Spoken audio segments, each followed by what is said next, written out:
Good morning students. Vasudeva education channel पर आप सभी का स्वागत है। उम्मीद है आप सभी स्वस्थ होंगे। इस चैनल पर जो ज्योग्राफी की क्लासें चल रही थी उन्हीं को आज आगे बढ़ाते हुए आज का अपना नया टॉपिक रहेगा आर्थर होम्स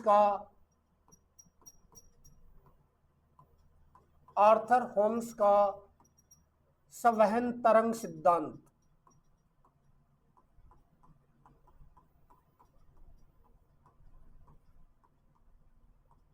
आर्थर होम्स का संवहन तरंग सिद्धांत, जो नवीन वलित या मोरदार पर्वत है, इन्हीं पर्वतों की उत्पत्ति को लेकर जो सिद्धांत प्रतिपादित हुए हैं, जो सिद्धांत दिए गए हैं, उनमें एक सिद्धांत अपना हो चुका था कोबर का भूसन्नति सिद्धांत। दूसरा जो सिद्धांत है वो आज है आर्थर होम्स का संवहन तरंग सिद्धांत।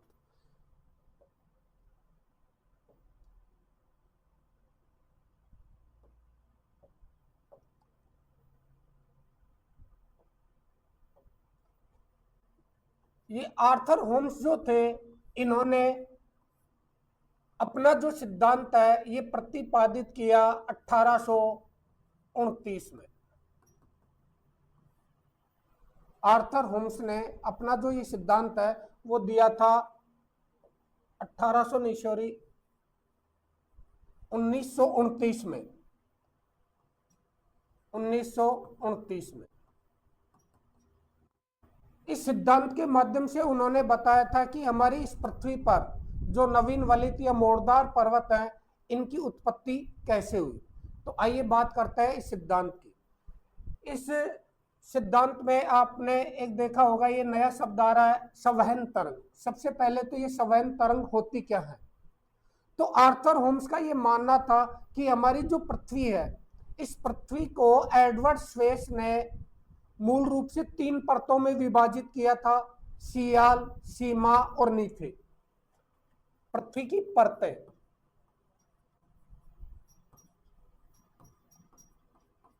ये जो परतें थी, सबसे ऊपर आती है सियाल, उसके बाद आती है सीमा, और जो पृथ्वी का केंद्रीय भाग है उसे नाम दिया जाता है नीचे। ये 3 परतें उन्होंने मानी थी। वर्तमान समय में इनका वर्गीकरण अलग है, जो भूकंपीय तरंगों के आधार पर दिया गया है वो है क्रस्ट, मैंटल और कोर। लेकिन एडवर्ड स्वेस ने इनका जो नामकरण किया है ये किया है सियाल, सीमा और नीचे। तो सियाल जो परत है, सबसे ऊपरी परत है, हल्के पदार्थों से मिलकर बनी है। हल्के पदार्थों से इसका निर्माण हुआ है। और इसके ठीक नीचे जो परत आती है सीमा। अब होता क्या है कि इस सीमा परत का जो ऊपरी भाग है, सीमा का ऊपरी भाग, यानी सियाल के ठीक नीचे वाला पार्ट, इस सियाल के नीचे वाला सीमा का जो ऊपरी भाग है, इस भाग में रेडियो एक्टिव पदार्थ अधिक पाए जाते हैं। रेडियो एक्टिव पदार्थ, जैसे रेडियो पदार्थों की बात करें तो कौन कौन से पदार्थ होंगे, उनकी बात करें तो यूरेनियम, थोरियम, रेडियम, कार्बन 14, ऐसे जो पदार्थ है वो इस परत में अधिक पाए जाते हैं। और इन पदार्थों की अधिकता के कारण सियाल परत के नीचे या सीमा के ऊपरी भाग में तापमान अधिक रहता है। तापमान अधिक रहता है। इस तापमान की अधिकता के कारण यहां पर जो पदार्थ है वो मूलतः तरल अवस्था में पाए जाता है। तरल अवस्था में। और इसी तरल अवस्था वाले क्षेत्र को आर्थर होम्स ने नाम दिया है अध स्तर का। इसे नाम दिया जाता है अध स्तर। इसी को एस्थेनोस्फीयर कहा जाता है, इसी को दुर्बलता मंडल कहा जाता है। अब आर्थर होम्स ने तो इसे तरल अवस्था में मान लिया, लेकिन जो भूकंपीय तरंगों का जो अध्ययन किया गया उनके आधार पर यह माना जाता है कि ये पूर्णतः तरल अवस्था में नहीं होती है। जो परत है ये प्लास्टिक अवस्था में होती है। तापमान अधिक होने के कारण यहाँ पर ये पदार्थ है ये प्लास्टिक अवस्था में होता है, लेकिन आर्थर होम्स ने इसे तरल अवस्था में माना और इसी तरल अवस्था वाले क्षेत्र को उन्होंने नाम दिया है अधः स्तर। अब होता क्या है कि इस अधः स्तर में अत्यधिक तापमान के कारण गहराई से ऊपर की ओर तरंगे उत्पन्न होती हैं और इन्हीं तरंगों को उन्होंने नाम दिया संवहन तरंग। इन्हीं तरंगों को उन्होंने क्या नाम दिया है? संवहन तरंग नाम दिया है। अब इन संवहन तरंगों से हमारी इस पृथ्वी पर पर्वतों का निर्माण कैसे होता है, बात करते हैं इसकी। तो ये जो संवहन तरंगे हैं, ये संवहन तरंग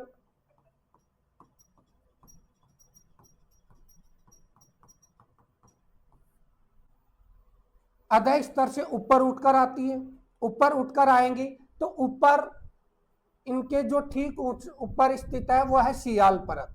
अब सियाल परत से टकराकर इन संवहन तरंगों की दो स्थिति बनती है। दो स्थिति कौन कौन सी बनती है उनकी बात करें तो हम पहले बात करते हैं प्रथम स्थिति की। संवहन तरंग की स्थिति इनको कह सकते हैं प्रथम स्थिति। प्रथम स्थिति में होता क्या है कि मान लो ये इस प्रकार से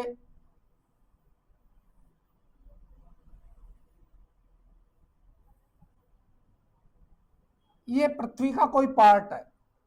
इस पृथ्वी के इस पार्ट के अंदर ये आती है आपके सीमा परत, सीमा का ऊपरी भाग कह दो इसे, और ये आती है आपके सियाल परत जो पृथ्वी की सबसे ऊपरी परत है। अब इस सीमा के ऊपरी भाग में संवहन तरंगे जो है ऊपर उठती हैं, गहराई से ऊपर की ओर आती हैं इस प्रकार से, और ऊपर आकर ये जो तरंगे हैं ये टकराएंगी सियाल परत से। अब सियाल परत से टकराने के बाद इन तरंगों की जो स्थिति है वो क्या हो जाती है कि ये इनका अपसरण होता है सियाल परत के सहारे। दोनों तरंगे विपरीत दिशा में गति करती हैं और विपरीत दिशा में गति होगी यानी इनका अपसरण होता है। इस प्रकार से इनका एक चक्कर बनता है संवहन तरंगों का। यहां से संवहन तरंगे ऊपर उठी, सियाल परत से टकराई, सियाल परत से टकराकर दोनों तरंगे एक दूसरे के विपरीत दिशा में जाती है यानी इनका अपसरण होता है। और जब इन तरंगों का अपसरण होता है तो इस सियाल परत पर तनाव बल उत्पन्न होता है, तनाव बल। इस तनाव बल के कारण सियाल परत है वो टूटकर दो पार्टों में विभाजित हो जाती है,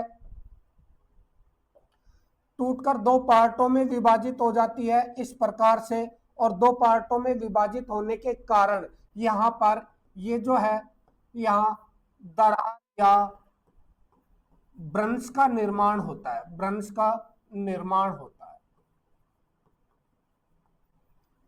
ब्रंश का निर्माण होता है। ब्रंश का निर्माण कैसे हुआ?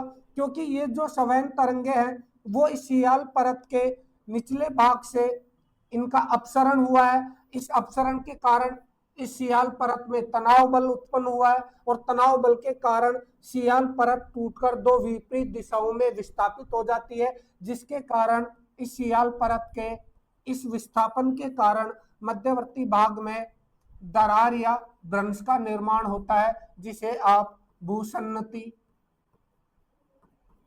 या महासागर भी कह सकते हैं। महासागर का निर्माण भी हो सकता है। तो पहली स्थिति तो ये बनती है जिसमें संवहन तरंगे अधः स्तर से ऊपर उठी, ऊपर उठकर सियाल से टकराई, सियाल से टकराकर विपरीत दिशा में मुड़ी यानी उनका अपसरण हुआ। इस अपसरण के कारण सियाल परत में तनाव बल उत्पन्न हुआ।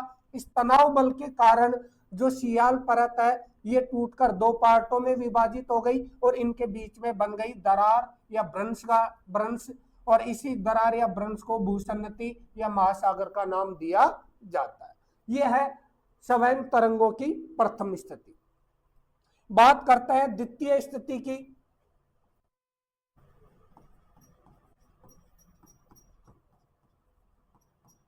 इन संवहन तरंगों की द्वितीय स्थिति क्या होती है? तो इसमें भी हम पृथ्वी का कोई एक पार्ट लेते हैं इस प्रकार से। ये पृथ्वी का हमने एक पार्ट ले लिया, इस पार्ट के अंदर वो ही ये सीमा की ऊपरी परत है, सीमा का ऊपरी भाग है, सीमा परत का ऊपरी भाग नाम दे सकते हैं अधः स्तर। ये आपकी सियाल परत है, ये सियाल परत है। इस अधः स्तर में संवहन तरंगे उत्पन्न होती हैं और संवहन तरंगे गहराई से ऊपर की ओर इस प्रकार से आती है दोनों तरफ से। अब जैसे ये संवहन तरंगे गहराई से ऊपर की ओर आकर इस सियाल परत से टकराएंगी तो इन संवहन तरंगों में अभिसरण होता है। ये संवहन तरंगे एक दूसरे के पास आती है, पास आकर पुनः गहराई की ओर मुड़ जाती है, पुनः गहराई की ओर मुड़ जाती है। इस प्रकार से ये संवहन तरंगे चलती है। गहराई से ऊपर उठी, ऊपर उठकर सियाल परत से टकराई, सियाल परत से टकराकर एक दूसरे की ओर अभिसारी गति करती है। अभिसारी गति के कारण ये तरंगे एक दूसरे के पास आती है और फिर गहराई की ओर मुड़ जाती है। तो इससे क्या होगा कि इसके ठीक ऊपर स्थित जो सियाल परत है, इस सियाल परत में अभिसरण के कारण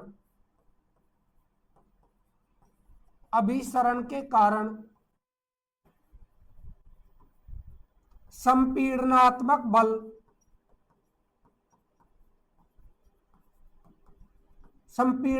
बल या इसको कहते हैं दबाव बल उत्पन्न होता है।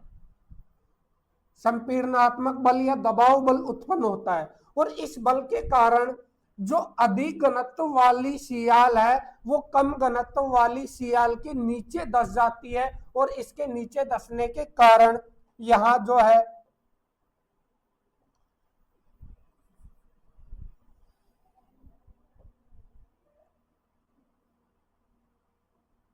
इस प्रकार से भूसन्नति का निर्माण होता है। यहां इस क्षेत्र में सियाल परत के अंदर भूसन्नति का निर्माण होता है, भूसन्नति का निर्माण। तो ये दो परिस्थितियां बनती हैं, दो स्थितियां बनती हैं संवहन तरंग की। पहली स्थिति में संवहन तरंगों का अपसरण होता है, उसके कारण सियाल परत में तनाव बल उत्पन्न होगा। तनाव बल के कारण सियाल दो भागों में विभाजित होगी और उनके बीच में दरार या भ्रंश का निर्माण होता है, जिससे हम भूसन्नति या महासागर कह देते हैं। दूसरी स्थिति में संवहन तरंगे जो अधः स्तर से ऊपर उठी, इनमें अभिसारी गति होती है। विपरीत दिशा से दो संवहन तरंगे एक दूसरे के पास में आती है और पास में आने के कारण सियाल परत में अभिसरण से संपीड़नात्मक बल या दबाव बल उत्पन्न होता है। जब किसी क्षेत्र में दबाव बल उत्पन्न होता है तो उसमें अधिक घनत्व वाली भारी पदार्थों वाली जो सियाल परत है वो हल्के पदार्थ या कम घनत्व वाली परत के नीचे धंस जाती है और उसके नीचे धंसने के कारण किसका निर्माण होता है? भूसन्नति का निर्माण होता है। ये दो स्थितियां हैं इन संवहन तरंगों की बनती है। अब इन दोनों स्थितियों के निर्माण के बाद पर्वतों की उत्पत्ति कैसे होती है? तो इन पर्वतों की उत्पत्ति को भी मूल रूप से तीन अवस्थाओं में विभाजित किया जाता है। पर्वतों की उत्पत्ति को, वो तीन अवस्थाएं पर्वतों की कौन कौन सी है उनकी बात करते हैं। पर्वत निर्माण की अवस्थाएं, पर्वत निर्माण की अवस्थाएं। प्रथम अवस्था की, प्रथम अवस्था की। तो प्रथम अवस्था की बात करें तो इस प्रथम अवस्था के अंतर्गत संवहन तरंगों की गति कम होती है। ये ध्यान रखने की बात है, संवहन तरंगों की गति इसमें कम होती है। धीमी गति से संवहन तरंगे हैं वो ऊपर उठती हैं।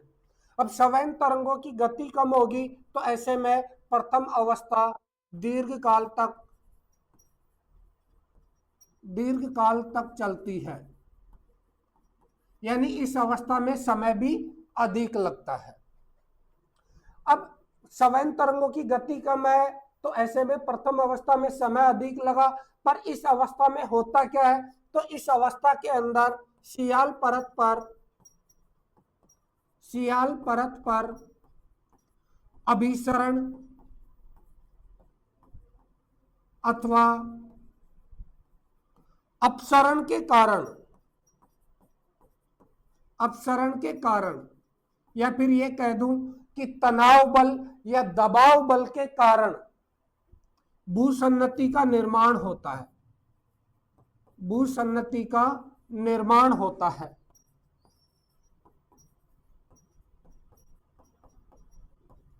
अब जब किसी क्षेत्र में सियाल परत पर इस भूसन्नति का निर्माण हो जाएगा तो भूसन्नति के दोनों तरफ ठोस स्थलीय भाग स्थित होता है।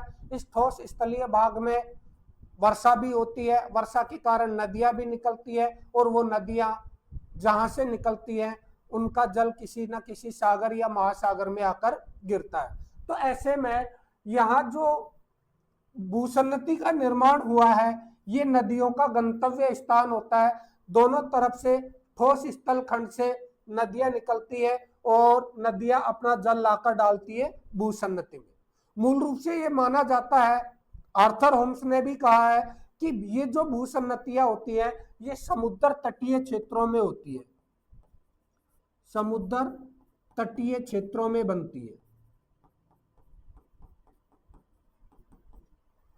जो समुद्र और यानी महासागर और महाद्वीप का जो सीमांत क्षेत्र होता है, किनारे वाला क्षेत्र होता है, वहीं पर ऐसी भूसन्नतियों का निर्माण होता है। तो नदियां भी महासागर में आकर गिरती हैं।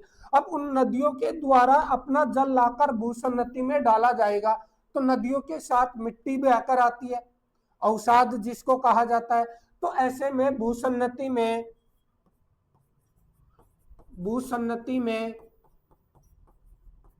अवसादीकरण होगा, यानी अवसादों का जमाव होता है इसी प्रथम अवस्था के अंतर्गत। ये इतनी सी आपकी प्रथम अवस्था है जिसके अंदर होता क्या है कि एक तो धीमी गति होती है संवहन तरंगों की, इसके कारण ये लंबे समय तक चलती है।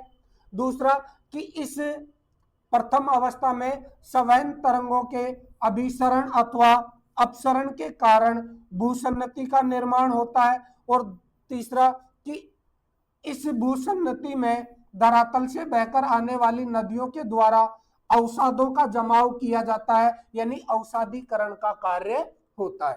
ये प्रथम अवस्था में होता है। और इस प्रथम अवस्था में अगर हम इसका एक डायग्राम्स बनाएं तो होता क्या है, इस प्रकार से ये अपनी सियाल परत है, इस सियाल परत में यहां इस प्रकार से इस भूसन्नति का निर्माण होगा, भूसन्नति का निर्माण, और इसमें अवसादों के जमाव का काम भी होता है। तो ऐसे में भूसन्नति का निर्माण एवं अवसादीकरण ये प्रथम अवस्था है जो दीर्घ काल तक चलती है।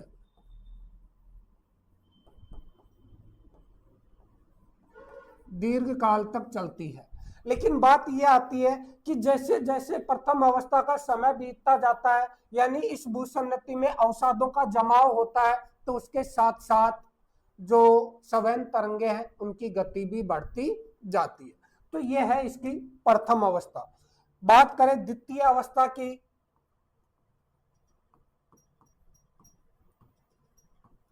द्वितीय अवस्था पर्वत निर्माण की, इसमें क्या होता है कि संवहन तरंगों की गति तीव्र होती है। अब संवहन तरंगों की गति तेज होगी तो ऐसे में इस अवस्था में समय ऑब्लिक अवधि कम लगती है, यानी ये अवस्था जल्दी ही पूरी हो जाती है, इसमें अधिक समय नहीं लगता, कारण संवहन तरंगों की गति अधिक है। अब इस अवस्था के अंदर होता क्या है कि इसमें जो भूसन्नति में अवसादों का जमाव होने से तल नीचे की ओर धंसता है, और इस भूसन्नति के तल का नीचे की ओर जो धसाव होता है उसे कहा जाता है अवतलीकरण। अवतलीकरण की क्रिया होती है,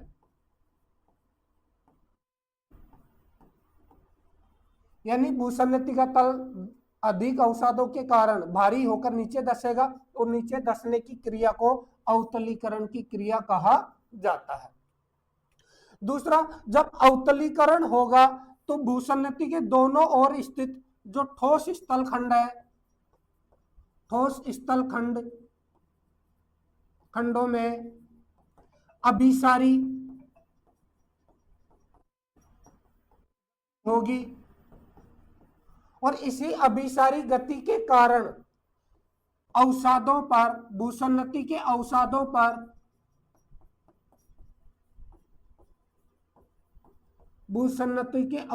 पर दबाव लगेगा। अब इस दबाव के कारण भूसन्नति का जो अवसाद है उनके ऊपर उसमें वलन या मोड़ पड़ते हैं, और वलन या मोड़ पड़ने के कारण पर्वत निर्माण का कार्य प्रारंभ हो जाता है। इसको अगर डायग्राम से देखें तो इस प्रकार से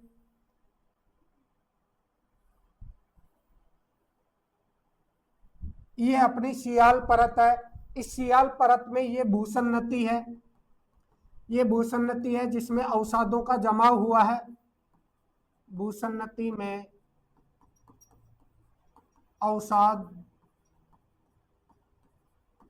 अवसादों का जमाव, और अवसादों के जमाव के बाद दबाव बल के कारण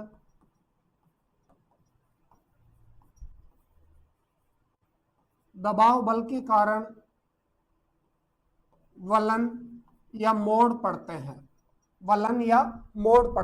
अब इधर से ये जो सियाल परत है ये इधर खिसकेगी, ये सियाल परत इधर खिसकेगी, तो दोनों तरफ से भूसन्नति के अवसादों पर दबाव पड़ेगा, और उस दबाव पड़ने के कारण यहाँ पर जो है वलन या मोड़ पड़ते हैं। इस वलन या मोड़ के कारण अवसाद ऊपर की ओर उठने लग जाते हैं। ये ऊपर की ओर उठने लगते हैं तो इसका है पर्वत निर्माण।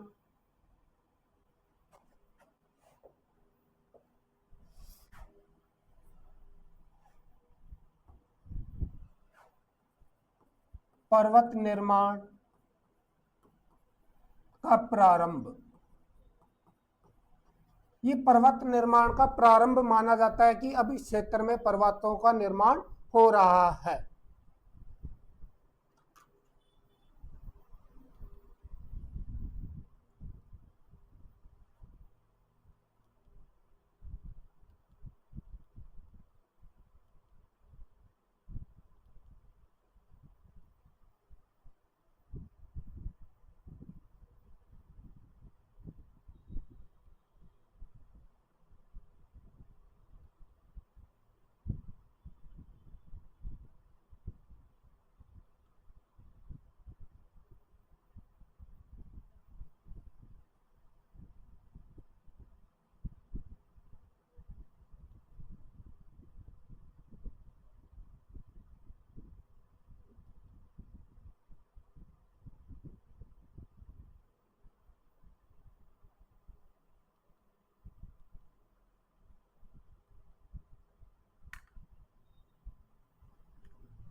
इसके बाद अपनी जो तीसरी अवस्था आती है तृतीय अवस्था,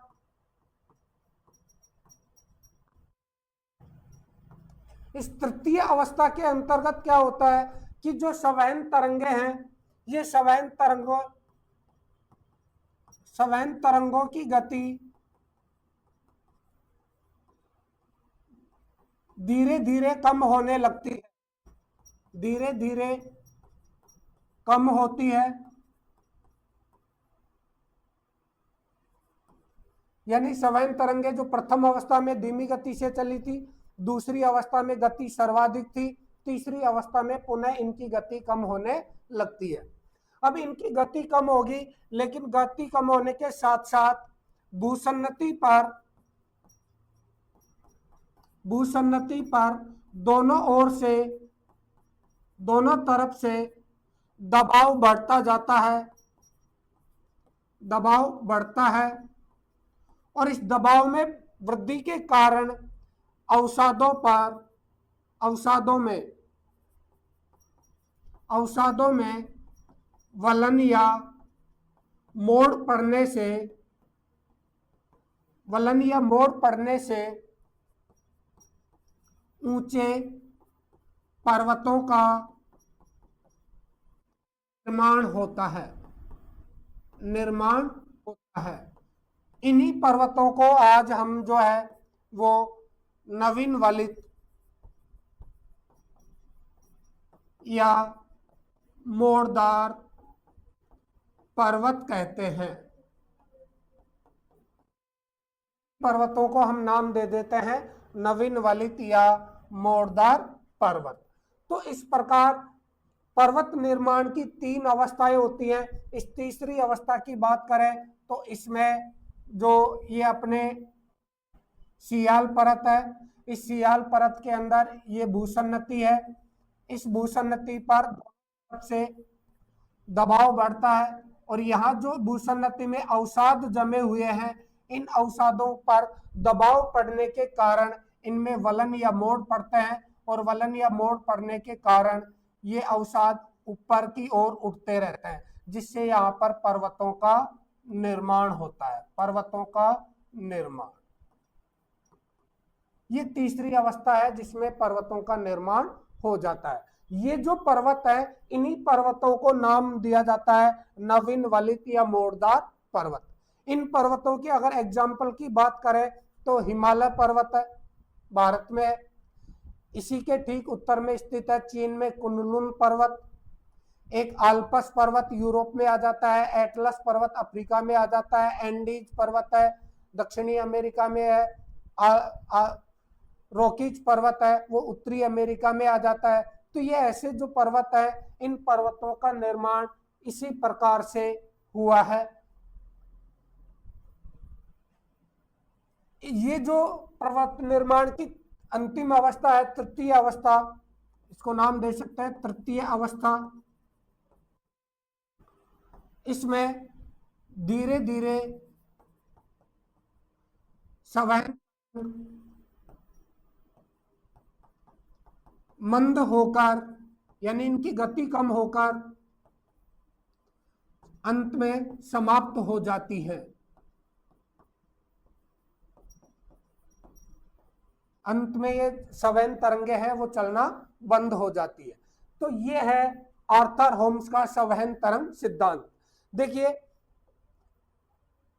क्रम से एक बार देख ले, ये प्रथम अवस्था थी। इस प्रथम अवस्था की बात करें तो संवहन तरंगों की गति कम और साल तक चलती है। सियाल परत पर अभिसरण और अपसरण से भूसन्नति का निर्माण होता है।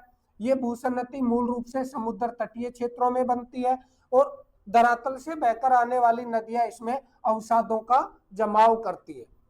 उसके बाद इसकी दूसरी अवस्था आती है। दूसरी अवस्था में संवहन तरंगों की गति तीव्र होती है, इसलिए समय कम लगता है। अवसादों के ऊपर अधिक दबाव के कारण अवतलीकरण होता है। इस अवतलीकरण के कारण ठोस जो स्थलखंड है दोनों तरफ, उनमें अभिसारी गति उत्पन्न होती है, और उसके कारण अवसादों पर दबाव पड़ने से वलन या मोड़ की प्रक्रिया प्रारंभ होती है, जिसे हम पर्वत निर्माण का प्रारंभ मान सकते हैं। ये द्वितीय अवस्था है इसकी, द्वितीय अवस्था। इसमें पर्वत निर्माण का कार्य प्रारंभ हो जाता है और अंतिम जो अवस्था है, इस अंतिम अवस्था के अंतर्गत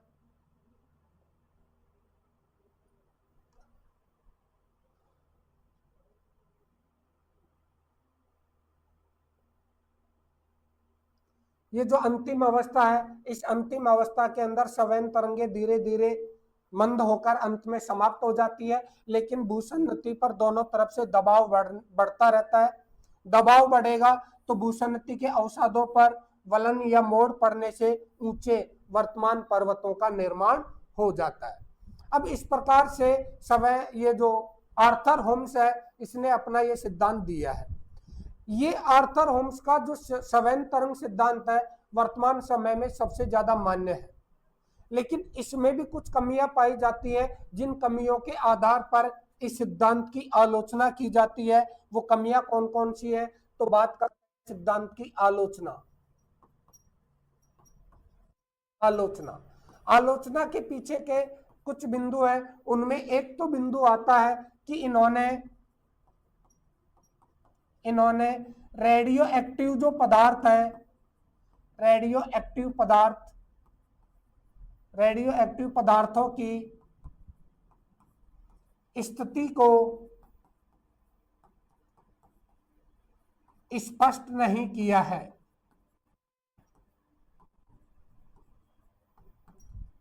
रेडियो एक्टिव पदार्थ कौन कौन से हैं, कितनी गहराई पर पाए जाते हैं, किन किन क्षेत्रों में पाए जाते हैं, ऐसी कोई जानकारी इन्होंने नहीं दी है। इसका मानना यह था कि सीमा का जो ऊपरी भाग है, सियाल के ठीक नीचे, उस क्षेत्र में रेडियो एक्टिव पदार्थों के कारण तापमान अधिक पाया जाता है। वो क्षेत्र तरल अवस्था में होता है, जिसे अधः स्तर कहा, और उसी अधः स्तर में अधिक तापमान के कारण जो सवैन तरंगे हैं वो नीचे से ऊपर की ओर उठती है।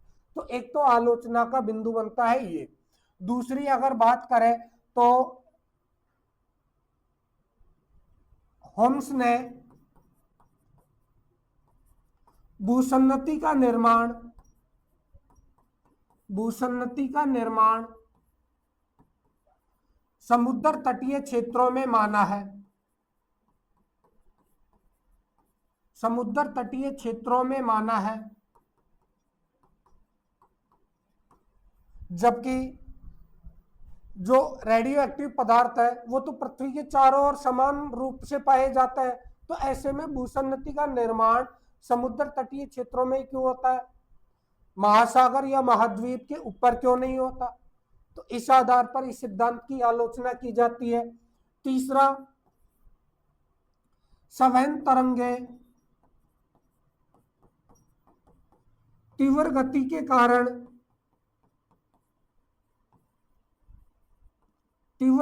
कारण सियाल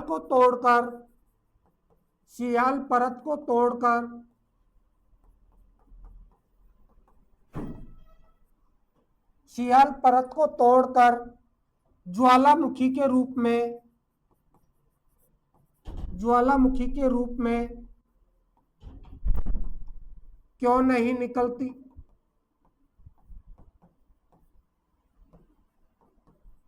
तो ये तीन बिंदु हैं जिनके आधार पर इस सिद्धांत की आलोचना की जाती है। पहला कि रेडियो एक्टिव पदार्थों की स्थिति को स्पष्ट नहीं किया, कौन से पाए जाता है, कितनी मात्रा में पाए जाता है, किस गहराई पर पाए जाते हैं।